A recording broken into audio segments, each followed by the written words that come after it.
going to go ahead and get started. Thank you so much to everyone for joining us today for this very special event. As the Chinese Communist Party's aggressive tactics, and particularly their defense of human rights atrocities, have continued to come into the spotlight on the world stage, we want to discuss today what can be done to address the level of malign influence on the Islamic world and the implications that the Uyghur Genocide in particular has for Muslim countries.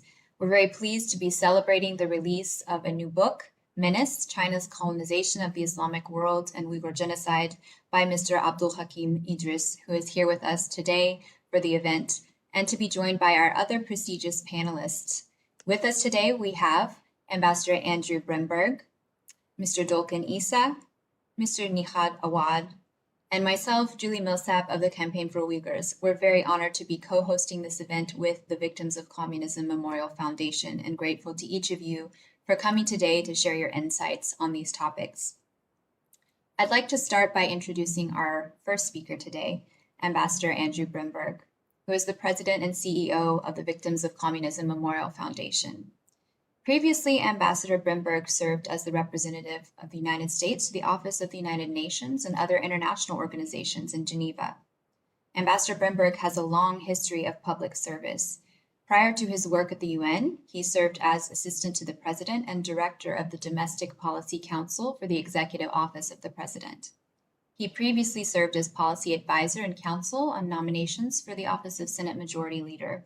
He also worked for the nonprofit Mitra Corporation, as a Senior Health Policy Analyst and Department Manager, and for the U.S. Department of Health and Human Services. Ambassador Bremberg earned a BA from Franciscan University of Steubenville in Ohio and a JD from Catholic University of America in Washington, D.C. He lives in Virginia with his family, and we are very, very honored to have him here to contribute to our discussion today. So without further ado, I would like to introduce Ambassador Bremberg. Thank you, and thank you so much for the opportunity to join you all and speak today. This is a really important topic, and I look forward to hearing from my fellow panelists their keen insights. Dolkan, it's good to see you again. We last met when we were both in Geneva. So as you mentioned, I've just returned from Geneva, and I'll be reflecting upon some of my experiences as it directly relates to this. But I just want to open up with a little bit of a preface that I know many of us are already aware of, but I want to put a little different spin on it, which is I know we are discussing a devastating topic today, the ongoing Uyghur genocide taking place in China. But I want to start with a hopeful message. Progress is being made. If we go back and look where this conversation was, where this crisis stood in terms of public awareness and government willingness to even discuss this over the last year or 2 years, we have made tremendous progress. And I believe that in the not too distant future, we are reaching some sort of critical tipping point where we will see even bigger impacts and changes made. So I think that's an important thing for all of us to keep in mind.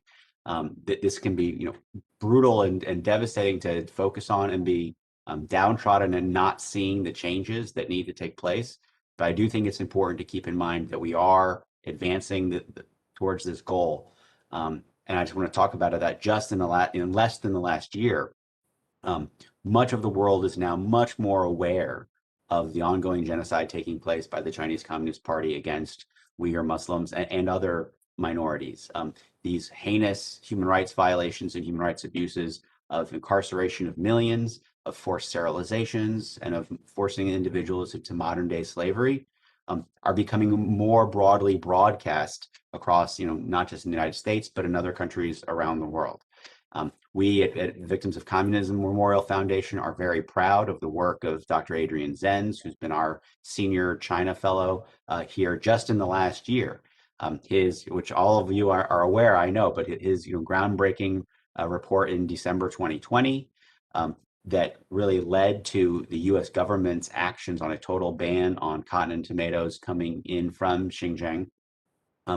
His research, as well as others, helped support the genocide determination made by Secretary Pompeo just back in January, which we've now seen Secretary Blinken reaffirm this ongoing genocide determination. This helps, I think, show domestically and around the world that there is a very strong and continuing bipartisan stand against these CCP activities that are going on, and this is not going to go away. In addition to this greater awareness, the banning of certain products and the genocide determination, we need to continue to push for banning more, and other governments need to follow suit and take more actions to ban not just those activities, but others. There's a large conversation happening around sanctions by other countries in response to some of the recent actions taken by China. And specifically, we need to continue to focus on the issues of supply chain implications of all sorts of products and services that have any roots coming out of Xinjiang. And to that end, we continue to work with those here in Washington, around the country, to push for the Uyghur Forced Labor Prevention Act, and are encouraging those in other countries to do similar legislation to help strengthen this message about that the continuing actions by China are unacceptable. One thing I want to just talk about from my experience, so that's kind of my preface. I want to talk about my experience in Geneva working with other country delegations, particularly as implicated in our topic today around BRI and other developing countries that have really been, from I think many people's perspectives, the real open question, the kind of missing element to much of this international and diplomatic dialogue and debate. So again, if we look at how the US and a couple other countries led in the UN and other multilateral fora, both in New York and Geneva, over the last 2 years, we see a pretty steady, sometimes slow, but steady drumbeat in an ever increasing number of countries willing to join letters, participate in side events, make joint statements on this issue. And I'll just share from my personal experience, working with other partners in like-minded countries, we constantly had the same question that we would kind of go around our conversation as we were trying to get more countries to sign on and step up, which would be, who's going to be the first majority Muslim country to break out, to join us in these efforts? That it took time, and we're not 100% there yet, but to get more like-minded countries, particularly more developed Western countries, all on the same page, that was making progress. But we all knew, when will there be the first Muslim majority country to join us?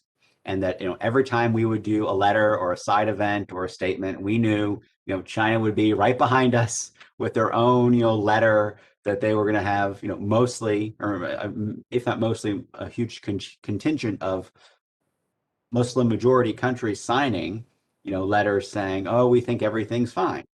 And I hope this doesn't come as a surprise, but myself and other diplomats found this very troubling, and we engaged with the ambassadors and representatives of many or all of those countries during my tenure, and I know others have as well. And we had very frank conversations, and it became very, very clear that two things became very clear. One, which was the first concern, was actually, they're not stupid. That was my first concern. My first concern was, have they been duped? Do they actually believe that there's nothing going on? Because if that's the case, that's a real challenge we need to fix. And that, to me, was actually the more positive one, that in few cases, after we would discuss for more than a minute or two, representatives from other governments kind of sat back and acknowledged, okay, we know, but they would then go through their justifications and issues around signing letters or being forced to sign letters and all of this. So that was an important context, I felt, to make sure that everyone understood what's the challenge we face. And this kind of brings us, I think, now more squarely to the topic we're going to discuss now, and I'd look forward to hearing about what's in the book, is that the particular way that the CCP has sought to influence, for outside political purposes, the use of their BRI and other development and investment relationships with developing countries, including Muslim majority, but across the entire BRI network.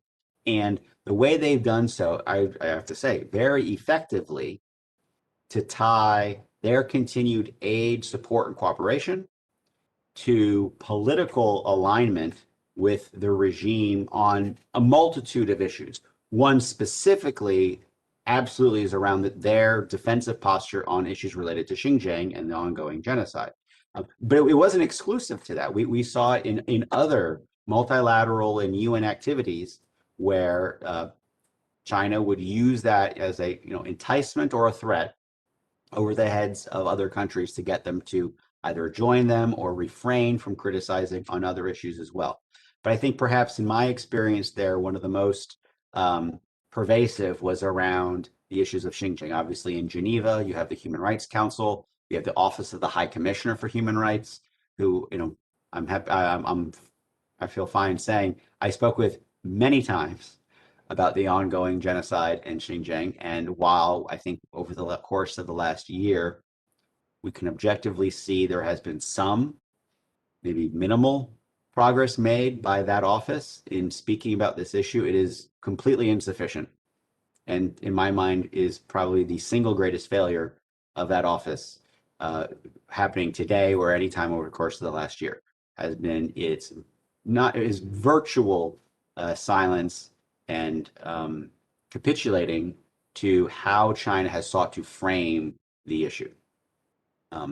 So I think, coming back to the BRI context for a moment, and I'm going to keep my comments very, very brief because I want to make sure we have time for questions at the end, is that I think when we look at it from a U.S. perspective, one challenge we faced repeatedly was that these countries did not want, in many cases, to sign up for these debt trap agreements or different arrangements that were being offered by the Chinese, but felt compelled from a development perspective that they needed the resources.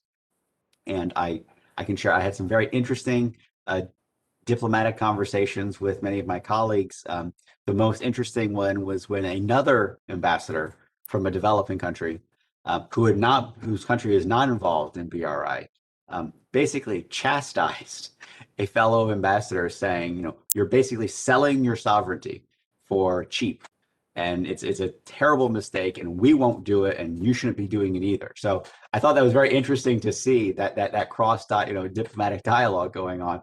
But it really brought home an important point for us from a U.S. policymaking perspective, which is just as there's been, which is very important, good to see, this bipartisan consensus around fighting back against this terrible genocide. There's also been a bipartisan consensus that the U.S. needs to strengthen its international development role.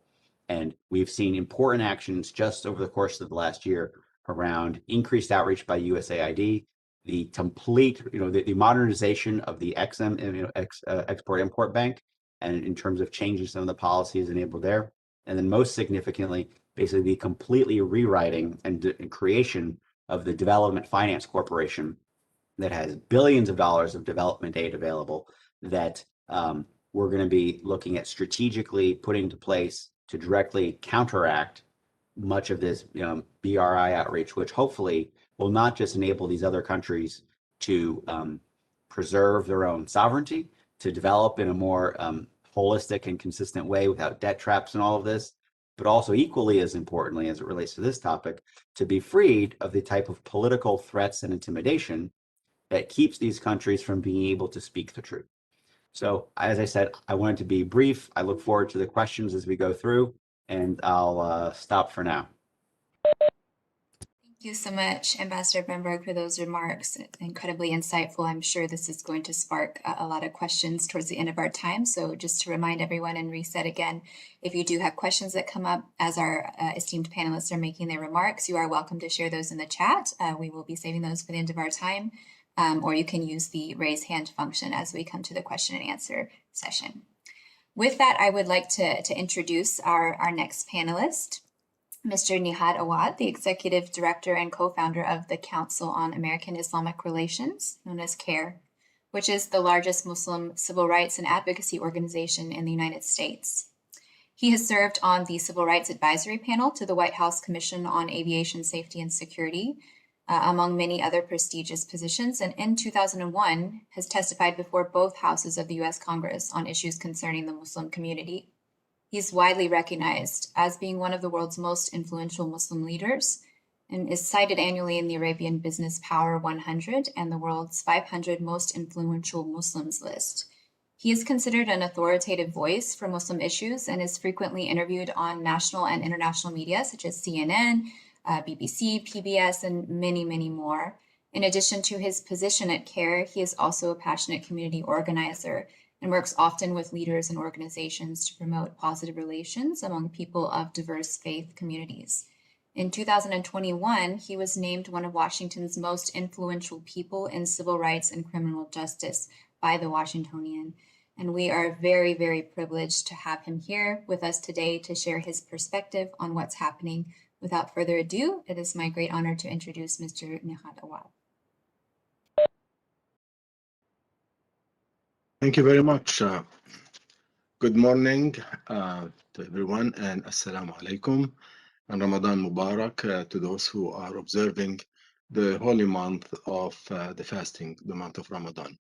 It's really a great honor and privilege for me to be invited and to be in the presence of such esteemed leaders and activists and thought leaders who have been inspiring all of us to pay attention to one of the most important issues of human rights and dignity that unfortunately has been ignored by the world community for so long. So I'm deeply honored that you consider me to be one of those voices to be invited to speak to you. The issue of the Uyghur Muslims is very dear and near to our hearts as Muslims, as Americans, as global citizens. I myself, I am a Palestinian refugee. Not many people know this. And I know what it means to be at the receiving end, to be at the receiving end of the injustice of a very powerful force. The Muslims in China in general have been under the brutal grip of power by the government, and the Uyghur Muslims and other Turkic ethnicities have been also persecuted by the Chinese government. We at CARE, the Council on American Islamic Relations, we have been vocal for many years. In fact, one of the criticism that I received from some community members a few years ago when I wrote to the leader of China about 6 years ago, they told me, who are you? Who are you to communicate with the leader of China? I told them, I am Nihad Awad. I represent Muslims. I represent the voiceless of millions of people. And why not? Yeah, I'm not as powerful as China. And we're not, but we are on the right side of history. And I have to do my part to voice my opinion because my voice counts. And that's why I'm willing to do all I can as an individual and as an organization to raise our objection to any injustice anywhere. We're always reminded by the beautiful saying of Martin Luther King Jr., an injustice anywhere is a threat to justice everywhere. And this injustice that has been befalling our brothers and sisters, the Uyghur Muslims, this is an injustice against all of us. I want you to know we feel it. I'm so proudly displaying the flag behind me. Ever since I took it from the rally in front of the Chinese embassy, I'm so honored to have it. And I would like all people to see that this is now a flag that will stay with me until we see the liberation and the lifting of this oppressive and brutal measures against our brothers and sisters in the region. Now, I would like you also to zoom out and see where this fit in the global arena of Islamophobia. China has been portraying the Uyghur Muslims in a false light for so many years, but especially after 9/11. It has used the pretext of global terrorism and national security, unfortunately, following the footsteps of the United States when they cracked down on Muslims and applied collective guilt against Muslims. This is an unfortunate reality. It started here at home. And many people took note around the world to go after Muslims and to associate their beautiful religion with violence, with harming innocent people, when in fact our beautiful religion says the harming and killing of an innocent single life is equivalent to the killing of the entire humanity, and the saving of one human life is equivalent to the saving of entire humanity. Unfortunately, for political reasons, China has been portraying falsely the Uyghur Muslims as a national security threat and has applied against them mass detention and justified concentration camps and denying them basic human and religious rights that you and I and millions of people today are celebrating and living. Today, it's the 7th day of Ramadan. What it means to Uyghur Muslims who are in concentration camps. They cannot practice what I and 2 billion Muslims are practicing today. They're not allowed to fast. They're not allowed to practice their faith. They're not allowed to connect with God. They're not allowed to pray. They're not allowed to even have contacts with their families. So the Chinese government succeeded, unfortunately, to isolate and silence. But now, with your efforts, with all these voices, it shows that China is not and should not get away with murder, literally with murder. And I'm committing to you that as we have been fighting for the rights of Muslims in Myanmar, the Rohingya Muslims, Muslims in Kashmir, Muslims in India, Muslims in Palestine, and have been attending also to the crisis in Syria and Yemen. And we have been witnessing the persecution of Muslims in France, in Europe. The Uyghur Muslims issue is on the top priority of American Muslims and the Muslim world. Now I know that majority Muslim countries are not up to speed and on the same page like their people, and that's an unfortunate reality that the Organization of Islamic Cooperation, OIC, is not doing enough to represent the will of their people and to stand by their brothers and sisters in China. I hope that they will have the the the the backbone to stand up for their people. But what I can say to the OIC and the United States and many governments, the Uyghur Muslims should not be used as a trade bargaining chip. This is not just about economic sanctions. It is one of the tools to put pressure, but we should not allow the Uyghur Muslims to be used as a bargaining chip. It is a moral issue above all. If we stand for what's right, we really have to hold China accountable, no matter how economically China is powerful. And we have to apply the sanctions, the moral sanctions, the political sanctions, and yes, hurt them in the pocket where it hurts. So I tell my brothers and sisters globally, you have to be active. You have to raise your voice. You have to be a community organizer. In fact, it starts with you. It doesn't start with your government.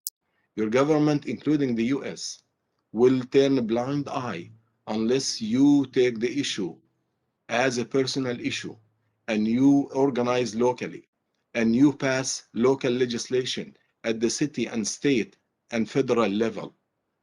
That's how politicians pay attention when their constituents care about an issue and express their concern.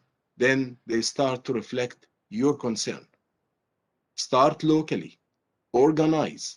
I told my friends in the Uyghur community here, we should go in front of the Chinese embassy on regular basis. It should not just be once in a blue moon. I'm willing to go there on a monthly basis. If you want to organize on a weekly basis, I'm committed. You organize and we will follow. We will follow your leadership on that. So local organizing is the key. And as you organize, raise awareness, do panel discussions like what we're having now. Discuss this issue at the dinner table, at the breaking of the fast table every day. In your prayers, think of your brothers and sisters, the Uyghur Muslims, and what's happening to them. Make their issue your issue. Once we adopt this mindset, we will start to see a breakthrough. And we will see that people care when we ourselves care. And that's very critical. Secondly, when you go shopping, whether on Amazon, which I don't like, or when you go in the stores, you have a choice. Look at the label. Support local economies. And if you see it's made in China, I know it might be cheaper. Do that sacrifice. Turn to another product and make it known. Take a picture and say, I'm not buying this product. Put it on your social media. That's the activism that the global community need to see. When they see us, politicians will start to reflect.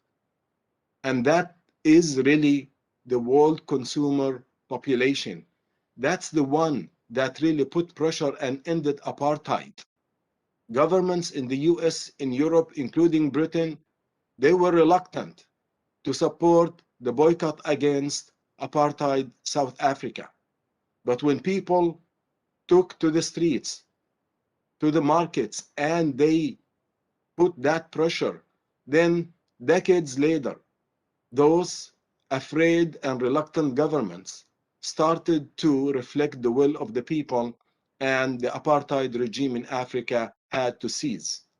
And I believe that no matter how big China is, if we create this global sense of unity and solidarity with the Uyghur people against the Chinese government, then the economic boycott and sanction will be more effective.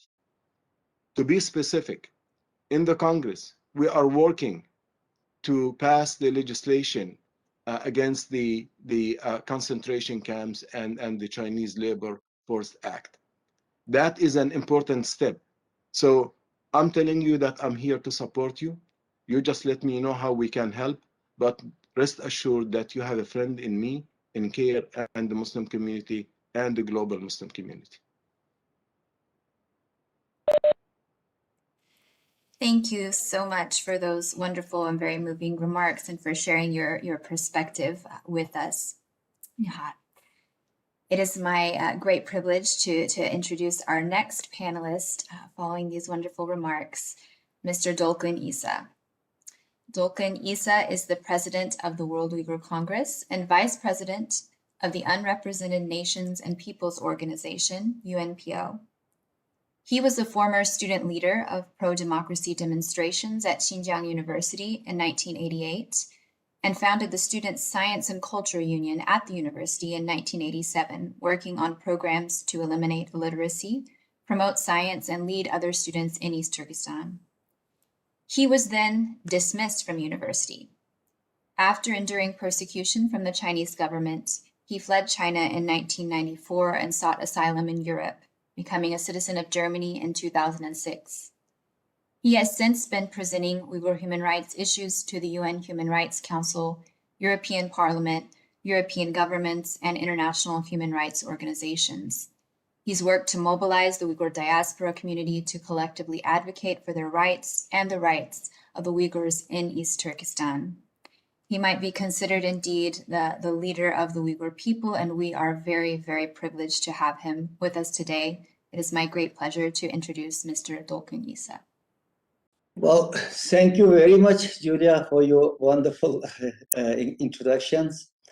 And good morning, good afternoon, ladies and gentlemen and dear friends. And I would like to thank Victim of Communism Memorial Foundation and the campaign for Uyghur joint organize this event and inviting me to speak today. It is my honor to meet virtual again Ambassador Bramberg. Yes, we was 2019 in December attending same ceremony, Sakharov Prize was Ilham Tohti, Professor Ilham Tohti in Strasbourg and European Parliament.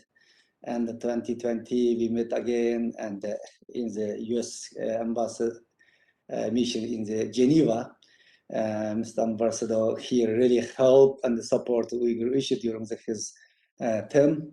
Unfortunately, he left, but however, now I'm use this opportunity congratulations, you are being the president and the victim of the Communism Memorial Foundation.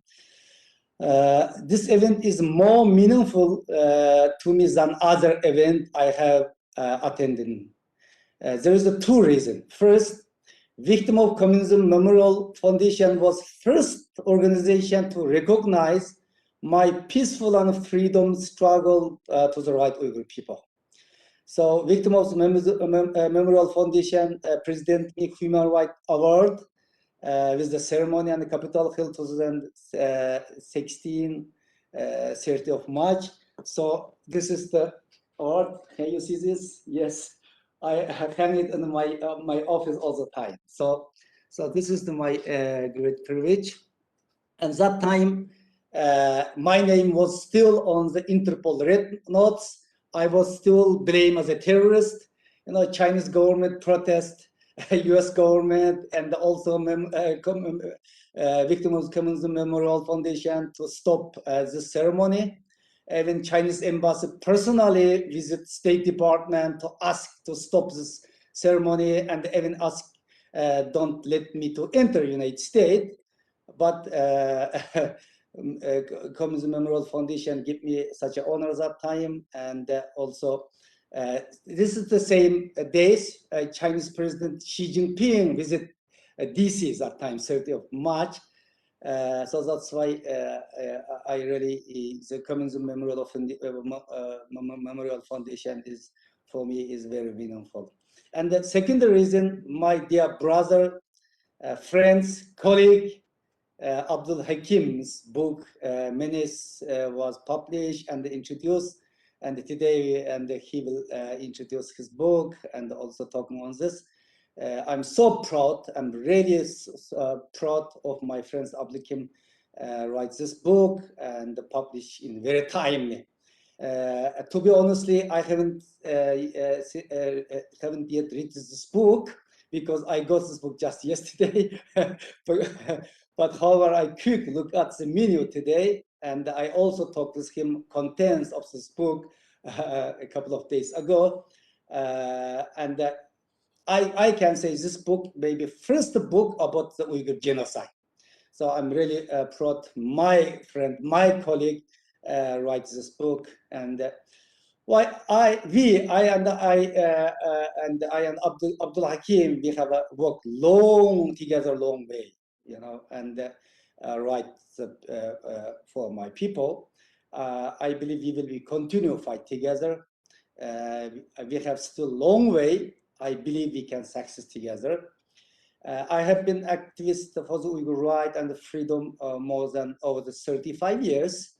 I start my human rights activism, Julia already a little bit explained, and in the 1980s when I was a student and leading the student democracy protest in Turkestan. But at that time, I worked together, his wife and the co-founder of the campaign for Uyghurs, my friends Rushan Abbas together at that time. And we formed together Students Cultural Scientists Union in the Xinjiang University. And we advocated the Uyghur right of people. Most of some people thought the Uyghur current genocide, current situation was just start 2016, before no problems with Uyghur. No, this problems exist all the time. When was the students' time? So that's time, and I and Rushan, we took a couple of 1,000 students, lead to the street, and we hold a demonstration. And we have negotiation with the Chinese high-level Chinese Communist Party official, demand right of the people, and that's why I was kicked also from the university. That time, quite a lot of my good friends also worried to approaching to me. Some of my friends avoid me and afraid because of the Chinese pressure. But however, Russia at that time, and she was very brave, approaching to me and also helped me. You know, after I was kicked also from the university, and we went to the Beijing for the petition office. We don't have money. I'm poor students that time, and Rushan, I never forget it. I mention all the time, and her brother Rishad Abbas, Dr. Rishad Abbas, he give him $100 when he for the summer holiday time visit Turkestan. That time he give. That time Dr. Rishad Abbas study in New Zealand, and he give $100. This $100 and the Russian give me that time. This is big money that time, $100, and I use that this $100.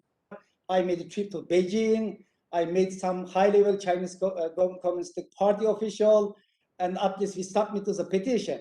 So we had such an amazing experience. Yeah, 1994, I left my country, and 1996, I came to Germany, and I sought political asylum. I met my brother Abdulhakim, and we formed together 1996 World Uyghur Youth Congress, November 1996. Then that time, no one, who is the Uyghurs, what is the Uyghur? Nearly nobody knows the Uyghur. We start, that time we didn't have no international support and also no financial resource. We are very poor, just a new arrival to Germany.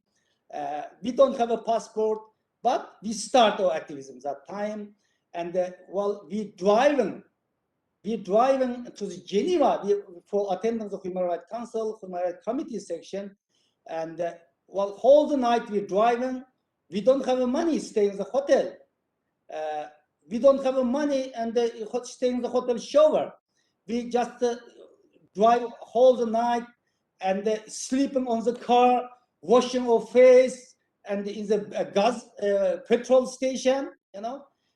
We had such a difficult time. That time we worked together this way, and as I remember, 1999, Chinese former President Jiang Zemin visited French time, and Abdulhakim, I, and some other two friends together. Long 1 week we hold the demonstration against Xi Jinping. Jiang Zemin, and in the French and Lyon and the Paris. Yeah, along the 1 week we don't have money to stay in the hotel. 1 week we stay in the nearly 1 week in the car. Stay in the car, and the daily time in demonstration, and night time we stay in the car. Well, yeah, but we are thinking this is the really amazing time, and 2005 all the time is Abdulhakim with me. 2005 and 2008, and so far I detained so many country border. 2005. When we was attending to the UN Human Rights Council section in Geneva, I was detained by the Swedish police because of the accusation of the Chinese government. 2005, even Swedish police and Swedish government also they didn't have any knowledge who is the Uyghurs. Just because of the Chinese accusation, I was detained, and Abdulhakim with me together at that time, and I was questioned 6 hours, take my fingerprint. And like I was treated as like terrorist criminal, but 6 hours later I was released. So far I'm detained so many country borders, South Korea 2008 and Rome. But however, before Abdulhakim left from Germany to the United States, all the time he with me together. So that's why I never forget this. That's why I'm calling my brother, friends, colleague, everything, everything. And now, my two good friends and couple and one family and Rishan and Abdulhakim. This is another experience for me. So we are close, some friends, close, some relatives. We have such a good relationship with them. Well, as I said, and 30 years ago, or more, even 10 years ago, also Uyghur cause was not well known. The people, we had a very difficult situation, financial difficulty, and nobody recognized us.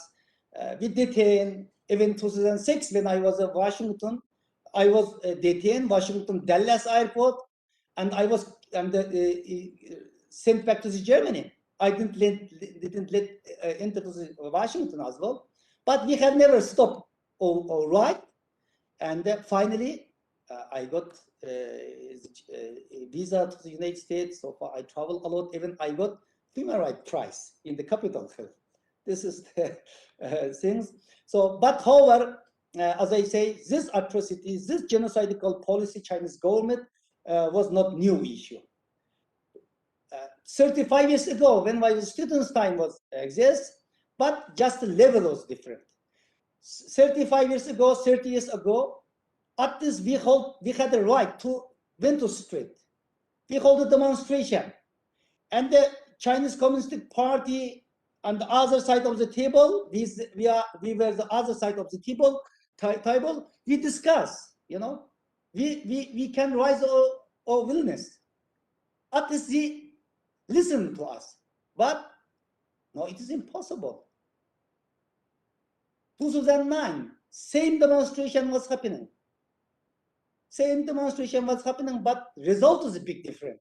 2009, 5th July, Chinese government official saying 197 people were killed. But since the 12 years, so many eyewitnesses came to Europe, United States, different countries. We believe more than 1,000 people were killed one night. You know? This is a big difference. 1988, I was under one of my friends, kicked also from the university. This is the highest punishment. But no, particularly since 2014, Xi Jinping, current president China, Xi Jinping talks of power, everything dramatically changed. We have seen, we have witnessed last at least 5-6 years, witness strategy of Chinese government shift from assimilation policy to genocide policy. And so social re-engineering to the Uyghur people, everything make the Uyghur people unique, language, religious, culture has been targeted. Today, at least 3 million innocent Uyghur is a concentration camp. Where they are and subject to tortures, systematic sexual abuse, forced labor, subject 100,000 Uyghur also and use the modern slavery, forced labor, mass sterilization and forced abortion Uyghur women, rape, attack Uyghur culture, religions, and even today, you know, this human rights violation and atrocity happening everywhere around the world. Human rights violation happening every country, even today happening in the United States, Germany, European country, but some people saying, oh, Uyghur human rights violation. It is completely wrong. It is beyond of the human rights violation. Human rights violation exists everywhere, but just different of level. But today, Chinese Communist Party commit genocide against Uyghur. This is the happening for the Turkestan today. It's not happening all the way around the world, just happening in Turkestan today. This is the big difference. So that's why, and separating Uyghur children from the parents, we don't know exact number, maybe more than 500,000 Uyghur children. Separate family and indoctrinate, denounce national ethnic identity, gives them Chinese name, you know. Now is today is the second week of the Holy Ramadan. Whole the Muslim 1.5 billion Muslim world peacefully fasting. Any government, any dictatorial government doesn't care who is, at least no forbidden to fasting. But today Uyghur Muslim have been faced, couldn't fasting, you know. Even not fasting, even they couldn't greeting each other, Salam Alaikum. They couldn't say, I'm Muslim, you know. No country, no one, and involved what do you eat? Any dictator regime, any authoritarian regime cannot involve your daily life. What you eat, what you dress, what you speak. But today, Chinese government determine and what do you eat? Even today is the Holy Ramadan time. You know, this year we couldn't get any information what was happening, but 2015, 2016, during the normally Chinese government doesn't care. School children have a food or no food, but particularly Ramadan time, forced to eat and drink, eat food, drink. We can test them. Who refused to eat or drink during the lunchtime, you are fasting and punished. Can you find any other part of the world find such an example? It is impossible, you know. And the Salam Alaikum, it is forbidden. Muslim name is forbidden. You cannot give them Ahmed, Mehmet, Aisha such a name to the children today. What do you dress? What do you eat? Forced to eat pork, drinking alcohol. You know, even you are vegetarian or really believer, doesn't care. If your colleague, Chinese colleague, offer you to eat pork, if you refuse, you are terrorist, you are radicalist, immediately put in the concentration camp. This is the most important reason. Yeah. So that's why today, some people saying, well, talking, yeah, 21st century, some countries, some of the part of the world, so many atrocities are going on, but you cannot compare what's going on for the Uyghur people today. Since today is in the information century. You can take mobile, you can call your friends, relative around the world, to Africa, Latin America, around the world, but I haven't accessed my family more than 4 years. My brother Abdulhakim, he cannot access his family more than 4 years. More than 20, 30 of his family members disappears. No news.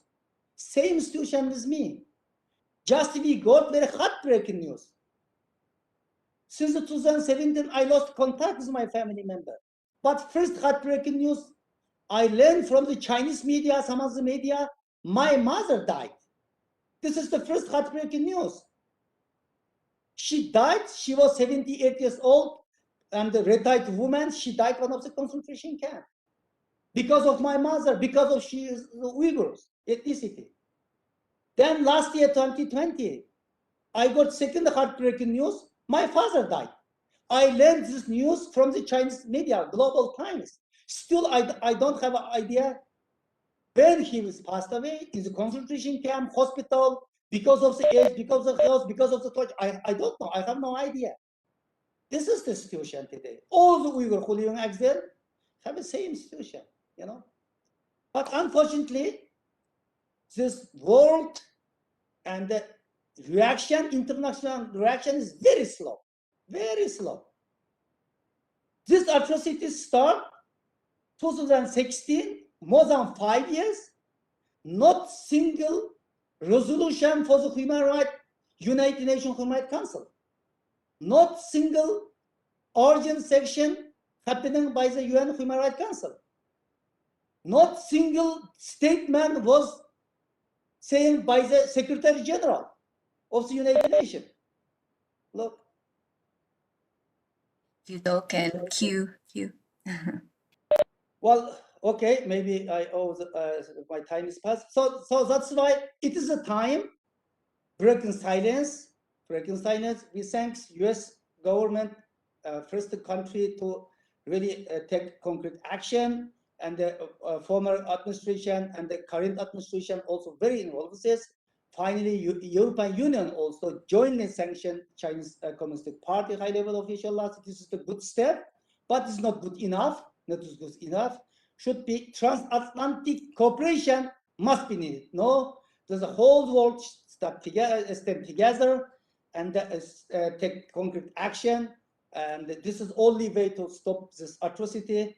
And finally, I congratulate my brother Abdulhakim, this book. I'm really proud of you. Thank you. Thank you so much, Dolgun, for sharing with us that very intriguing backstory. We're very honored to have you join us today. I'd like to also take a moment and acknowledge, I did see that we had a special guest join us, and so I just wanted to mention, I saw that we had Mr. Abdul Malik Mujahid join us on the call, and someone who's been very, very vocal from the Muslim world on the Uyghur issue for the past several years. So just wanted to take a quick moment and say thank you so much for joining us before I move to introducing Mr. Abdulhakim Idris, the author of a book which we are highlighting in discussion today, which really does a fantastic job of highlighting this crisis.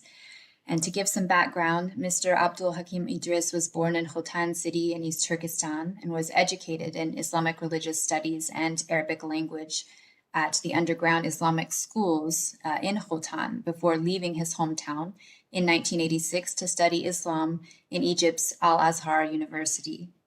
After he graduated from Cairo, he settled in Munich, Germany in 1991 as one of the first Uyghurs to seek asylum in Europe. Mr. Idris has consistently advocated for the rights of the Uyghur people and has been a prominent human rights advocate in the Uyghur diaspora. He also actively raised awareness on Communist China's brutal human rights abuses against the Uyghur people and has done so for many years. He moved to the United States in 2009 and currently lives in Northern Virginia with his wife and 2 sons. He speaks fluent English, German, Turkish, Arabic, and Uyghur, and his expertise and writing this book and the hard work that went into it is something that we are certainly looking forward to hearing from him today about the inspiration behind the book and the topics therein. So without further ado, it is my great honor to introduce Mr. Abdulhakim Idris.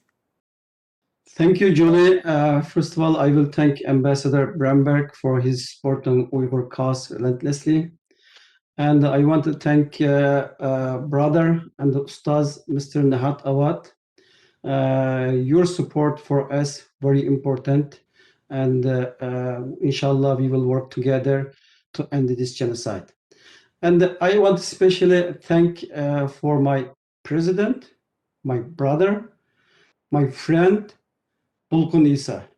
It is so honor for me to work with him. He is the only one legitimate leader for the Uyghur people. He was the student leader in Urumqi. He sat in front of the Chinese communist officials. He advocated for Uyghur people.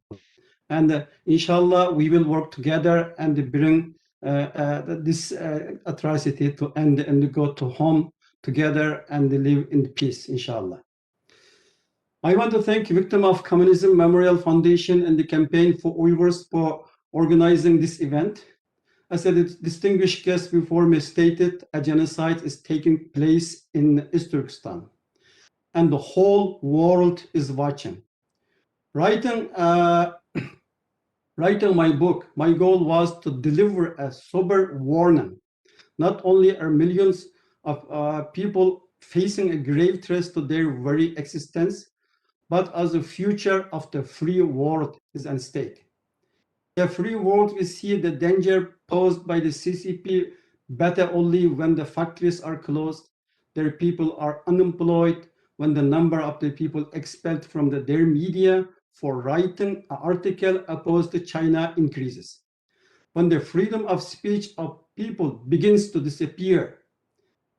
The CCP has used propaganda and diplomacy to hide the Uyghur genocide, with the denialists claiming that what's happening in East Turkestan does not meet the standards for the genocide. According to the UN Convention on the Prevention of Genocide, just one of the 5 conditions must be met in order for it to qualify as a genocide. The situation of the Uyghurs met all 5s. Today, Uyghurs are sent to concentration camps by the millions. Uyghur family and the life order are deliberately disrupted and replaced by Han Chinese culture. Uyghur men and the women are forced to slave labor. More than 900,000 Uyghur children are abducted, and Uyghur women are being forced to sterilization and the forced abortions.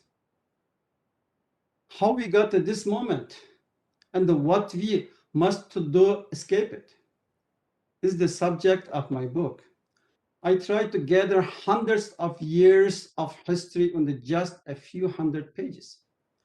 My hope for this book is that each person who reads it finds with its pages a glimpse into the world from Uyghurs, expose the Chinese regime's control on those Islamic countries, and shed light on details of the Islamic world silence about the Uyghur genocide and its transformation into China's colony.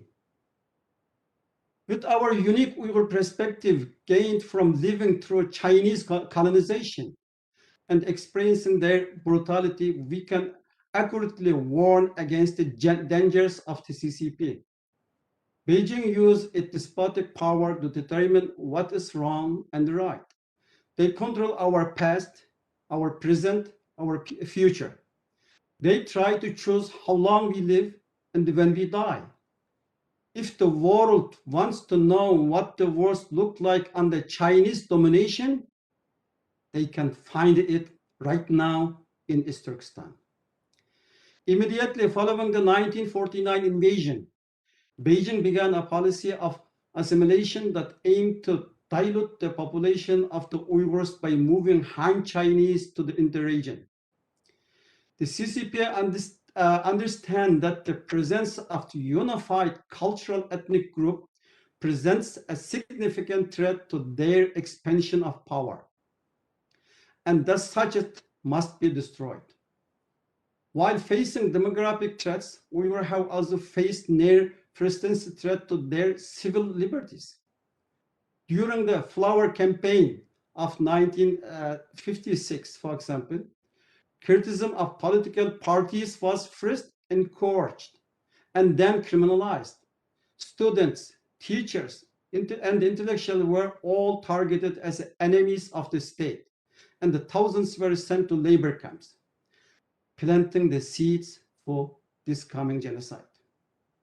This pattern continued through the Great Leap Forward and followed by the Cultural Revolution, which created an environment of persecution that killed millions and destroyed entire villages.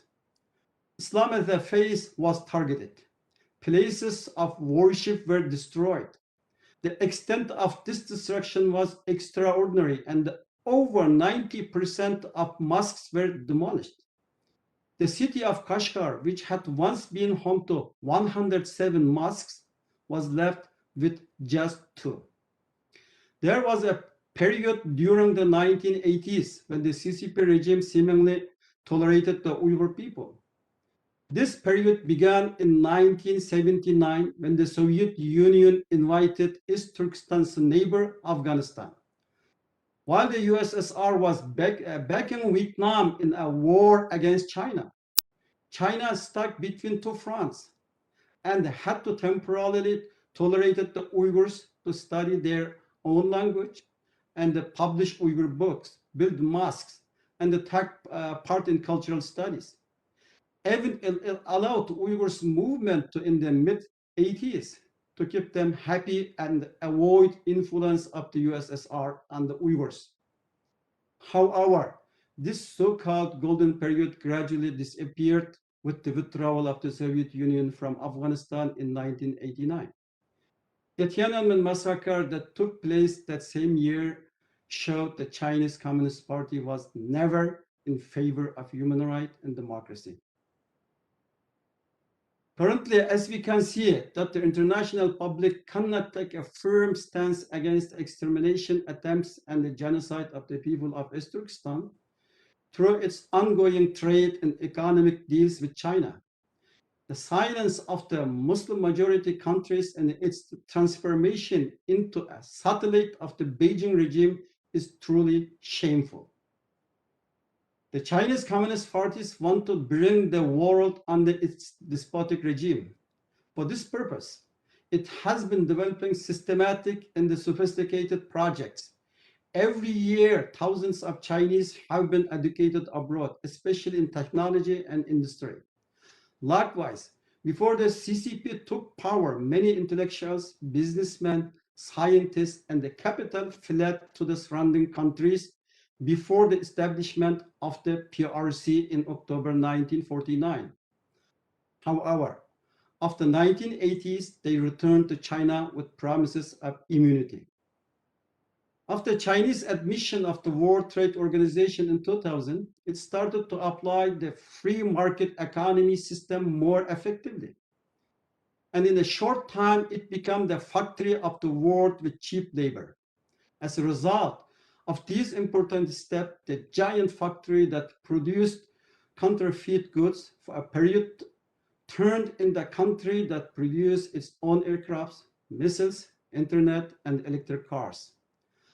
While this new order has been built, the universal values of the free world, such as respect of human rights and the development of new nations, have been ignored. This regime is a menace that will surround the world, starting with Central Asian countries and the Muslim states. Today, Chinese regime has corrupt elites, influential people, and the bribed rulers. They're controlling the media in Islamic countries. These countries are forced to hide their investment deals with China from their own population. The Chinese regime is talking about not interfering with the internal matters in those countries, but in reality, they are giving the orders. For example, those Islamic countries historically had strong bonds with the Uyghur Muslims, but are following Chinese orders to stand by their side on the UN Human Rights Council. Beijing is using its economic leverage to create diplomatic advantage, using political power for security and the military purpose. The CCP has taken over most Islamic countries. Like a wolf in sheep's clothing, while claiming to help the world, China hides its crimes with propaganda. The most visible and striking of their deception is the Belt and Road Initiative. The BRI announced by Xi Jinping in 2013 is marketed to the world with promise to bring equal development. But the developments that have emerged so far show that is untrue. There is only one winner in this economic welfare program, the Chinese Communist regime. Mahathir Mohamad, the former Prime Minister of Malaysia, has summed these concepts up very well in a PBS Frontline documentary. To put in briefly, in an infrastructure project within the scope of BRI, the company that won the tender came from China. The company that will build the construction is from China. The materials to be used in construction are from China. And even the people who will work on the project come from China. Malaysian citizens lost the opportunity to earn money and support their families. For this reason, Mahathir conveyed that he did not want his country to be exploited again. You can look at the Pakistan to understand what happened to those who accept this colonial order. Pakistan's Prime Minister Imran Khan has admitted that the future of his country's economy now depends on China. The Chinese have the right to speak in the giant private economic zone established in Suez Canal, which is the most important trade crossing point in the world. Also, these economic regions are only investment on the surface. They have actually turned into bases for Chinese communist regime to control the world economically. Under the name of BRI or through other investment, the Beijing government also export its own repressive regime.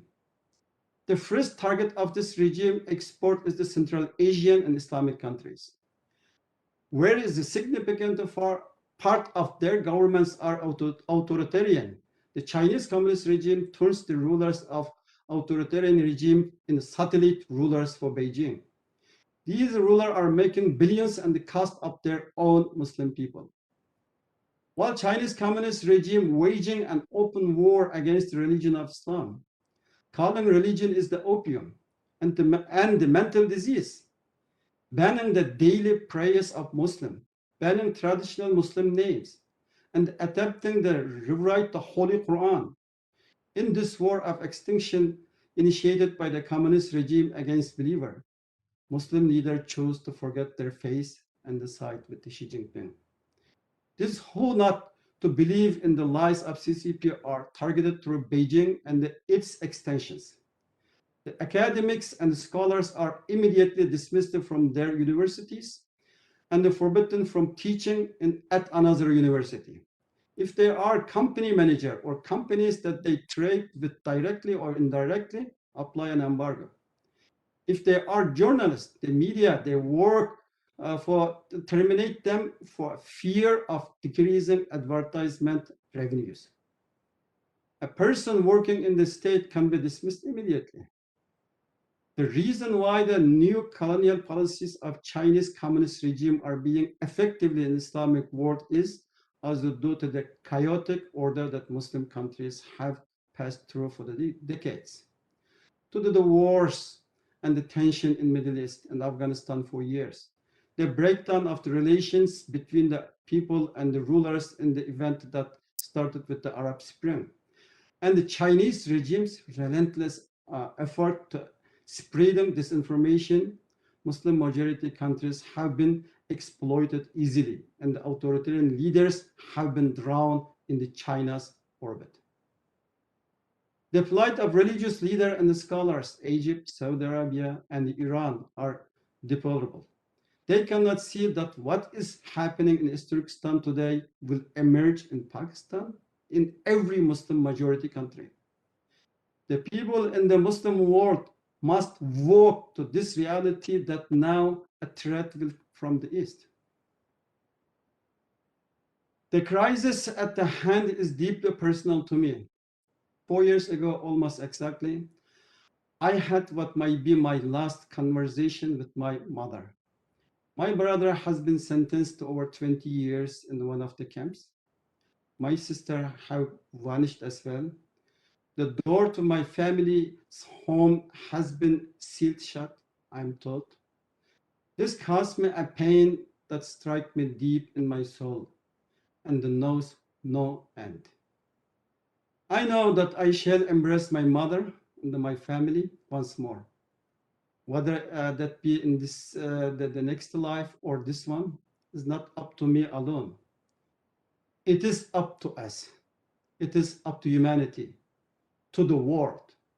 We must ask ourselves, what will we do on behalf of those who have been made incapable of acting?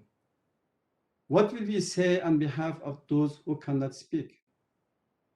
This book is fundamentally a call to action and a plea for help. It's written on behalf of so many of my people who cannot share their stories at this moment. My hope is that within its pages, I capture even a fraction of their lives. Their stories are worth telling, and they deserve to be heard. I am eternally grateful for the opportunity to tell them. The first condition of standing against the danger posed by the dictatorial and the authoritarian order is to protect East Turkestan. The Muslim world and the Western country must stand by Uyghur people who have resisted the tyrannical regime with their history, culture, religious belief for over 70 years. Think tanks, academic institutes, and human rights organizations must research and learn about the Uyghurs and this genocide. East Turkestan has long been the gateway to the West for China, and with its resource and location. If this gate is destroyed, then China will know it can do whatever it desires, and it will be too late for the rest of the world. Thank you for your time and your support. Together, I believe that we will see this stopped and justice brought to those who are responsible. Thank you. Thank you so much, Abdulhakim, for sharing those very powerful remarks and really framing this conversation. I think that casts a wonderful vision for why this issue should continue to be highlighted and hopefully gives people a lot of intrigue building up to the book and the important topics raised therein. We'd like to take this time to transition into some question and answer. We've had some wonderful questions come in to the chat while our panelists have been speaking and sharing their insights. So I will direct those to panelists as appropriate, and we have a few general ones as well that our panelists can answer as they feel comfortable. I would remind our speakers if they can try to keep their answers to 1 to 2 minutes, just so that we can get to as many of these wonderful questions as possible. One question I saw that has come in, which is a really wonderful question, says that the panelists drew the connection between the economic benefits of the Belt and Road Initiative and the hesitancy of many Eurasian politicians to shine a light on the Uyghur Genocide. How do you think these nations would respond if the United States sanctioned the BRI trade routes running through Xinjiang? Could such sanctions be effective in pulling Eurasian governments away from the BRI? And I will leave that open to whichever panelist feels comfortable answering that wonderful question.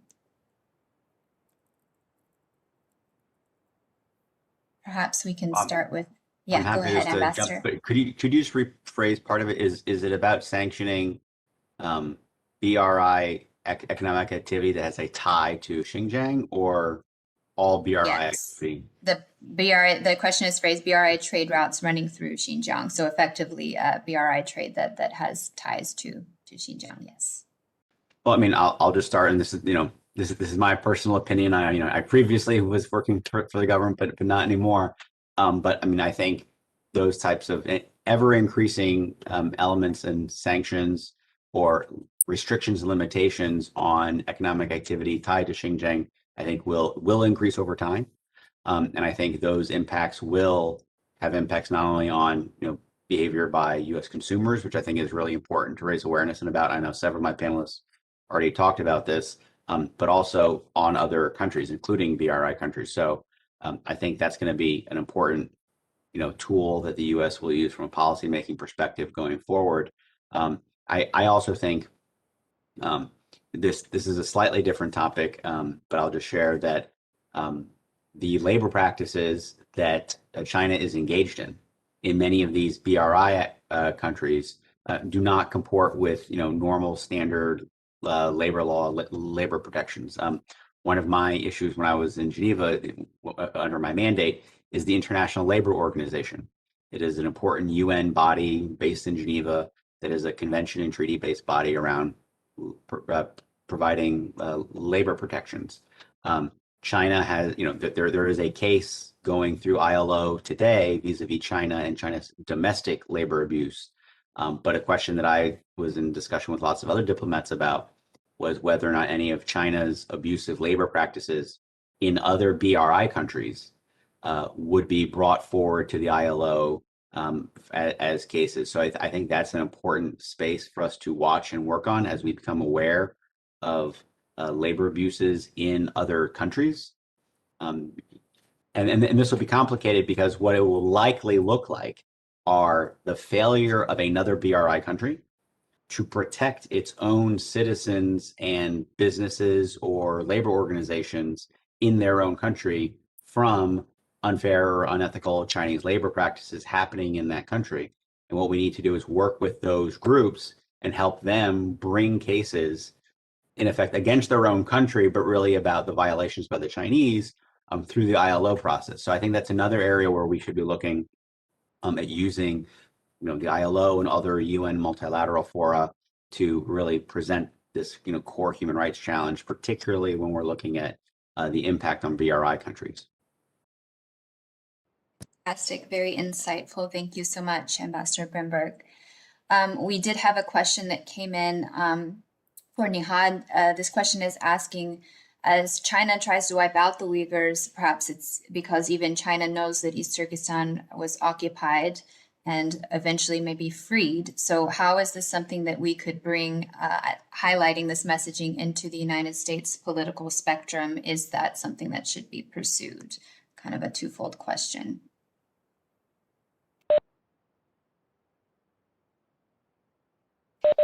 Nihad, you're on mute. Thank you. We take a lead by the national Uyghur organizations and the international Uyghur organizations on how they address the issue. Definitely our focus in the US is really to pressure our government to adopt the necessary resolutions now in the House to pass a bill that we believe is very crucial to send a message to China. If that bill passes, it will go to the Senate and will be adopted. We have spoken already to the Biden administration, even when Joe Biden was running for office back last October, and we raised the issue of the Uyghur matter with his campaign. And now we see that the Secretary of State is reflecting those sentiments. And we're I don't say we're content, but I think we see that this administration is on the right track to put the necessary pressure on China.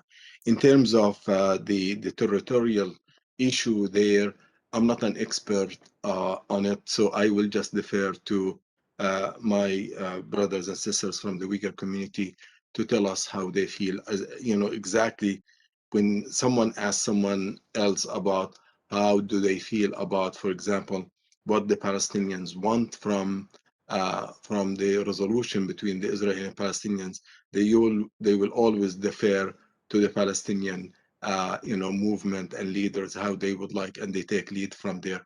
But definitely we are for the liberation of the Uyghur Muslims.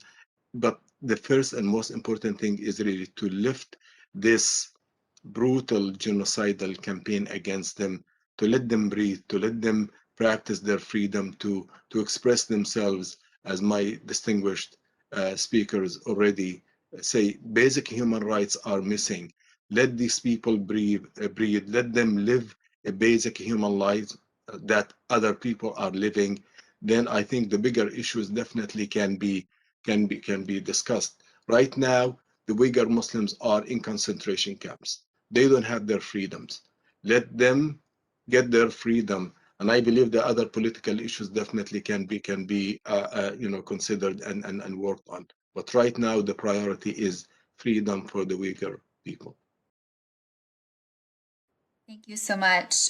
We have a question that has come in, and Dolkin, perhaps you can answer this, from an individual that lives in Italy, a country which is part of the BRI and works in media.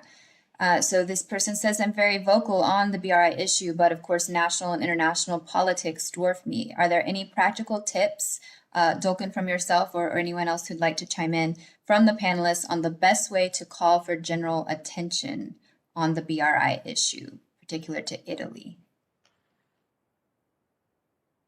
Well, Belt Road Initiative actually, and my personal view is China now is the Belt Road Initiative just benefit whole the regional and the whole neighboring country. No more than 80 country really involved this project.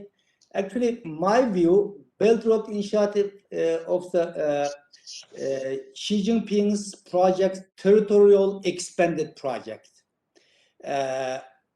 Today is the 21st century. You cannot use the military power. You cannot occupy one country. If you occupy, you have to leave soon, a couple of years or period of some time. But today, China use its economic power and expanded its territorial expanding aim.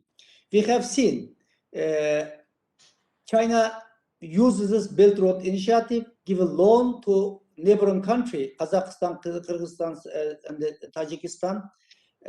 But this country is very corrupted. They cannot pay back this loan. Now Chinese government said, don't worry. You don't pay them back this credit. Just you can, it gives us your territory.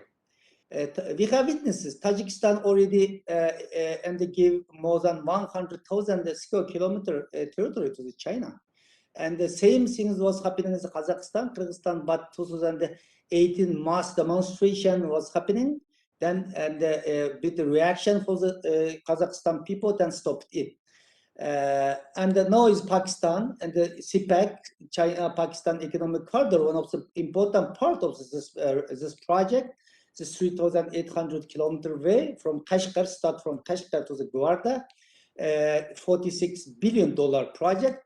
But now China and now is Pakistan government or the Pakistan people also understand this project not benefit at all for them, because so many unemployed and in the Pakistan, but Chinese government and gives us money, but bring all employer, workers, and everything from China, and there is no benefit at all for the Pakistani people. And besides this, Chinese government saying so-called protected its property and its employer. That's why, and now it's settled down some security force, even military.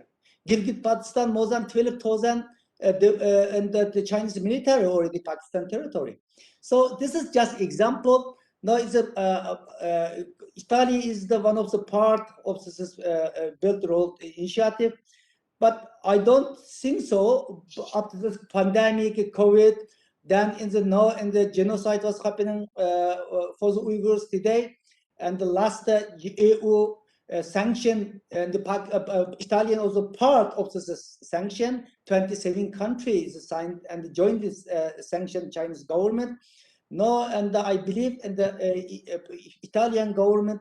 Italian is the same position is the future, because no is the most of some world really recognize true face of the Chinese government, Chinese Communist Party, but still some country continue believe the Chinese is liars. Well, I'm not geopolitic. I'm just activist. Maybe this is the another some researchers and the geopolitical expert. Maybe Marco Respinti, he can good answer because he's from Italy. Yes, maybe Marco can tell us what is the positions of Italy for this. Maybe more better. Thank you. Great, thank you, Dolken. Yeah, actually, we've had several questions come in kind of along the similar lines. So for any of our panelists that might like to add to this or make any remarks about what individuals can do to push back on these pro-BRI pushes that are happening in their respective countries, how they can use social media or on a personal level to counter what is happening, and with the Uyghur genocide as well. So I'd like to open it up if anybody has any practical tips or pointers for our audience today about how they personally can be involved in countering those narratives in their respective countries.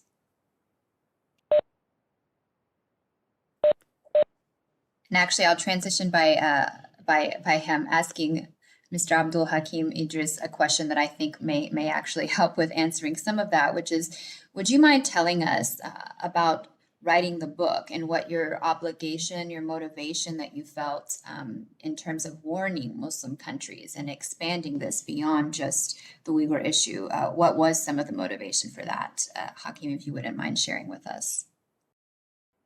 Yes, as you introduced me, I was born in Khotan in East Turkestan. I went to school in Egypt in Al-Azhar, grew up there, and educated in Germany, and I know what's going on in Islamic countries. When the genocide happened in this scale in East Turkestan, many or almost all of the Islamic countries were silent. That was not so important for me, but it was important for me, the scholars, for example, from Al-Azhar, Sheikh Al-Azhar, or imams in Mecca, Medina, or Iran, for example. If somebody came out in the social media and they say, I will burn Quran, and the Iranian leader Khomeini came out and they give fatwa to kill him. But CCP burning the Quran in East Turkestan, and the Iranian leader sitting with the Xi Jinping together and drinking tea. And that was, for me, very painful. So, and then I have the obligation to warn my fellow Muslim and human being what's the CCP's aim is. As a Uyghur, as a East Turkestani, we know what they look like under Chinese colonization. We have this experience. Over 135 years, we are under Chinese colony right now. And over 70 years, I am the Chinese CCP's colony. And I saw obligation for me, despite I have to work on my own family issue, my people issue, to warn my fellow Muslim and to tell them the danger is coming. Today is in East Turkestan. When East Turkestan is done, it will come to Central Asia. And it's already in Pakistan and Bangladesh. You can see in Myanmar, Indonesia. And what's happening right now in Egypt, they're building trade regional places in Africa. And lastly, they had last month to trade the deal with the Iran, almost $400 billion worth. And China putting on those Islamic countries with Huawei, ZTE, all server. For example, if a professor in Istanbul at the university write an essay or something, the Chinese Communist Party will get that. That's the wisdom. They know who what think what, where, who. And they manipulating them, bribing them, and taking them over. This colonization is not like a before, coming with the sword on the horse or with the tank or the rocket or missiles. This is coming with smile in the face and the hand with money in the back, and the coming in, never going out. That's what's happened to the Uyghur people in East Turkestan, and I saw my obligation to inform my fellow Muslim brother and sister and humanity from the Chinese threat. And the China will take the whole world. Before China will take the Western country, they will take the Muslim country. There's the front line right now. And the media in an Islamic country, almost 100% controlled by the government, and the government controlled by the rulers or by the military. And the Chinese investing a lot of money. For example, maybe Ustaz Nihat knows, in Misr, there's a newspaper, big Al-Akhbar, Akhbar al-Yawm. There is a section every day, news from China. And they don't talk about the Uyghur issue. That's the reality. And before we tell them that Muslims doesn't stand up to Uyghur people, we have to educate them.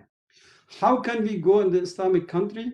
We can go to Islamic country with the help like a brother Nihat in the Muslim population in the West, in the US, in Europe, in everywhere. But those people, we can educate Muslim nations. If the Muslim nation know what's coming to China from the China, they will stand up. I'm sure about that.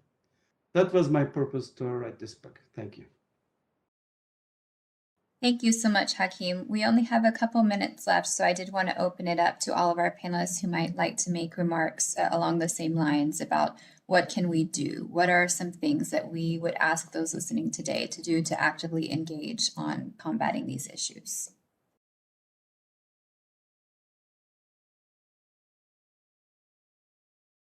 So I'll just be very brief with my closing thoughts on that point. I think there's a lot we can do. And I think we've already touched on several of those elements. So one, as individual consumers, we should all be aware and make sure through social media, through our friends and all of our family connections, that we make people aware that we're all putting our money where we think it's doing good in terms of the products and services that we buy. I know for me in my personal life in the last couple of years, it's been an eye-opening experience where we've substantially changed my own family's purchasing habits. And I think that's something all of us can do and can share with lots of people. Two other points, when I say we, and I'm thinking mostly in my experience from a US perspective, I think we need to put pressure on companies to make sure that they are disclosing their supply chains, and we know to what degree of all possible whether or not forced or slave labor is being used. And that's a huge obligation that companies have to make sure that they're being transparent with their consumers. So we should demand that. And I also think with the upcoming Olympics next year, this is going to be a huge global challenge. It cannot be allowed to go forward in the context where it's used as a propaganda tool to suggest that, from a human rights perspective, everything's fine going on in China, when it is certainly not. So this is an ongoing discussion that we need to be having right now to understand what are the next steps and how do we use this as a catalytic moment to really force, our own and governments around the world to address this issue and take it seriously. And then lastly, from what people in other countries and BRI countries can do, I know it is extremely difficult, the point that was just made about how the media organizations are frequently either owned, controlled, or heavily influenced by the governments. But the more that individuals can raise these questions in the open, in that space, it's going to be critical to getting those countries to finally feel the necessary pressure to stand up and speak the truth. So I want to thank everyone for the opportunity to speak with you all today. I learned a lot, and I hope others did as well. So thank you very much. Thank you, Ambassador Brimberg. Would anyone else like to add a few additional remarks to that before we close our time? Can I add a couple of sentences, Julia? Of course, Dolkan. Yes. So there are a lot of things can be done. First, transatlantic response to the Uyghur forced labor is necessary to ensure the European and the American company not profit from the slave labor. This is the most important things at the moment, concrete things. And just the United States and the EU should not only introduce legislation, but also should be, they have to see and the reality implementation, of course. And also EU and the US and must increase the cooperation and protect the Uyghurs, particularly Uyghur refugees, Uyghur citizens. Now as the more than 20,000 Uyghur refugees, stateless status in Turkey, some other world. So this is the one urgent case for the Uyghur now. And also, Ambassador already mentioned is Winter 2022 Beijing Olympic, and China should not have a right have such just if most world know 1936 Nazi regime holds Beijing Olympic. So today, same situation was happening in East Turkestan, and Olympic now is the World Uyghur Congress and different of the international organization set up coalition. We are pushing Olympic Committee should be cancelled, but Olympic Committee continue willing to do it. So country, United States and the European country at least should be boycott. Athletes should be boycott. This is people's countries can be done. And also, and the EU and the European, US and the European country corporately encourage Muslim country. Other NGOs, the World Uyghur Congress, Campaign Uyghur, some other Uyghur organization, we try a lot, but we don't have a capacity because trying China and use different of way and cooperate with the Muslim country. Even some Muslim countries support to the Chinese genocidal policy towards the Uyghur. So that's why we don't have anything to cooperate with the Muslim country, but United States, European country, they have a capacity.